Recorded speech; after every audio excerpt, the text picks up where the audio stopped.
Hello，大家好，歡迎嚟到我嘅頻道。今日同大家快閃呢個嘉堡區嘅579台灣牛肉麵館。咁出邊泊車呢，就係有啲難度嘅。咁裡面地方呢，亦都唔係話好大。咁我5點40幾分嚟到嘅時候呢，都仲有啲位剩嘅，係啦。咁都到6點零開始啲台啊移來移去啦，拼來拼去啦。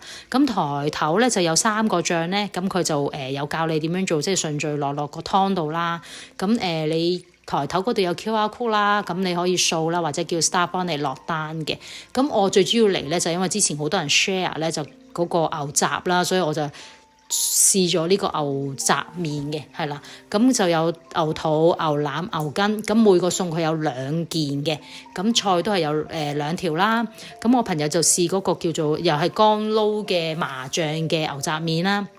咁我都有試咗少少，嗰個麻醬有少少怪怪地嘅，即係唔似我哋港式點腸粉嗰種麻醬咧。佢因為佢可能自己溝咧，佢好稀啊，咁個味就怪怪地嘅。整體上都 OK 嘅，坐都 OK 舒服嘅，係啦。咁今日講到咁多，多謝大家收睇，拜拜。